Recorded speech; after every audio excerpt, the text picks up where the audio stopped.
Good morning, everyone, and welcome to this broadcast. I am Adeboye Lumaro.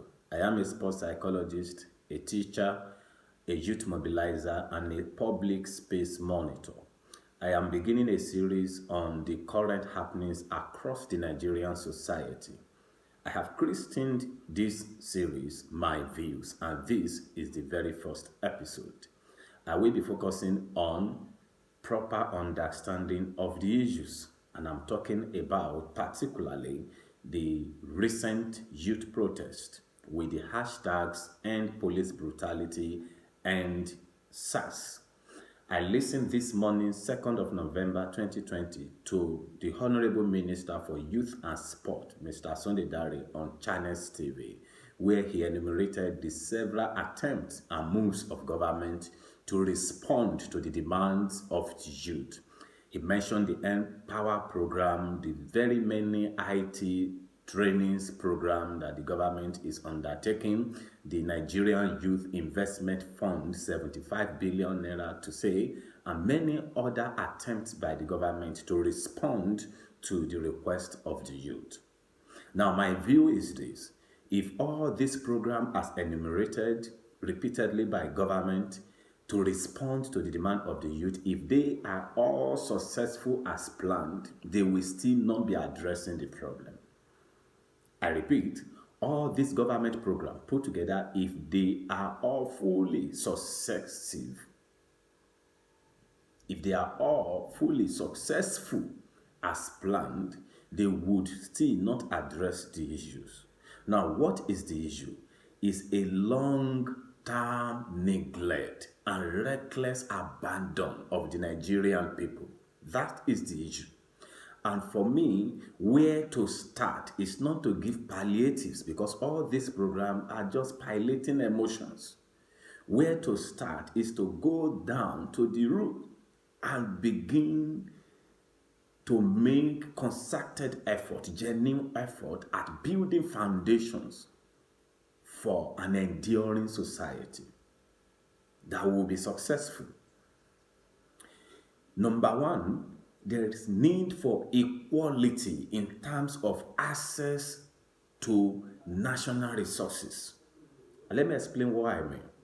If Nigeria is a poor country, as we know today, about 105 million Nigerians are living below the poverty line.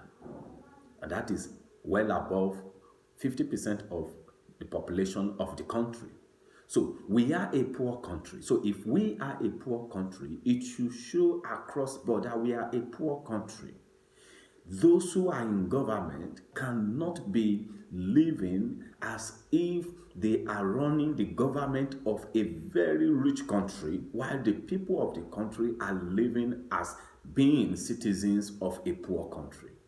So government officials should be examples of a poor economy. And I hope an average Nigerian will understand what I mean by that. The lavish lifestyles of people in government has to stop so that the money will be redirected into taking care of the need of the society. Number one. Number two, my view, is that we have to prioritize education. Education is a right for every Nigerian child. And so, to respond to the request of the youth is to, number one, make education free and accessible and qualitative at primary and secondary level. Every Nigerian child should have access to free and qualitative education, primary and secondary. There should be provision for that. Number two, university education also should be accessible to all who are deserving. If you are not going to make university education free, students should get student loans that will take care of them as undergraduate students. And when they graduate, the loan should be paid back when they start working. And for me, that is a commitment for government, so that they would be able to ensure that these youth, after graduation, get job, and government could then recoup the money invested into their trainings. There should be health for the Nigerian people. Nigerian people should have access to functional healthcare system. That is when we are showing understanding of the issues. This is what I expect the government to respond with, and not giving away palliatives. Release 1 trillion naira to national or Nigerian Youth Investment Fund. It will look like you throw that money away if we don't properly do investment that will then yield the necessary outcome in the coming years. So our government should show an understanding of where the protest, the need, the demands are coming from. It's from the reckless abandon and neglect of the Nigerian people.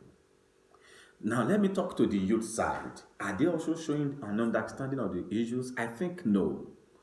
For example, I have been in very many youth platforms since after the protest, particularly where the youth is calling for a takeover of government in the 2023 elections. That is not the plan, and that would not address the problem. The truth is that many Nigerian youths are involved in the current government. Have they shown that because they are youth that they are different? No, they are part of the system. And so what guarantee do you have that if we have an entirely youth, quote and quote, government, and exclude everybody who is not youth or youthful from the government, are we sure that we are going to make a headway? For example, the Honorable Minister for Youth and Sport did mention on China's TV this morning that the National Youth Council of Nigeria in the last 2 years have had 5 presidents, which are in court now contesting who has the right to the leadership, to the true leadership of that youth platform. Those are youth, and that is indicative of the mindset of the Nigerian youth. I am a Nigerian and I'm inclusive, obviously, because I am a young person too. And so taking over the government is not going to solve our problem. In fact, taking over the government as the youth is going to create another problem. That means we will be excluding a section of the country from governance.